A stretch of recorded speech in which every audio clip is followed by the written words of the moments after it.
وفاقی حکومت نے وزیر خزانہ مفتاح اسماعیل کی صدارت میں کفایت شعاری کمیٹی تشکیل دے دی ہے۔ کمیٹی رواں ہماری سال کے لیے کفایت شعاری اقدامات کا جائزہ لے گی۔ وزارت خزانہ نے کفایت شعاری کمیٹی کی تشکیل کا نوٹیفیکیشن جاری کر دیا ہے۔ کمیٹی میں وفاقی وزیر برائے منصوبہ بندی، مواصلات، تجارت اور بحری امور شامل ہیں۔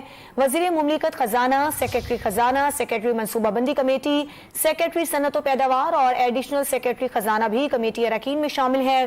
کمیٹی کفایت شعاری اقدامات پر عمل درآمد یقینی بنانے کے ساتھ اخراجات میں کمی کے لیے وفاقی سیکرٹری سے تجاویز طلب کرے گی۔ وفاقی حکومت نے وزیر خزانہ مفتاح اسماعیل کی صدارت میں کفایت شعاری کمیٹی تشکیل دے دی ہے۔ کمیٹی رواں ہماری سال کے لیے کفایت شعاری اقدامات کا جائزہ لے گی۔ وزارت خزانہ نے کفایت شعاری کمیٹی کی تشکیل کا نوٹیفیکیشن جاری کر دیا ہے۔ کمیٹی میں وفاقی وزیر برائے منصوبہ بندی، مواصلات، تجارت اور بحری امور شامل ہیں۔ وزیر مملکت خزانہ، سیکرٹری خزانہ، سیکرٹری منصوبہ بندی کمیٹی، سیکرٹری صنعت و پیداوار اور ایڈیشنل سیکرٹری خزانہ بھی کمیٹی اراکین میں شامل ہیں۔ کمیٹی کفایت شعاری اقدامات پر عمل درآمد یقینی بنانے کے ساتھ اخراجات میں کمی کے لیے وفاقی سیکرٹری سے تجاویز طلب کرے گی۔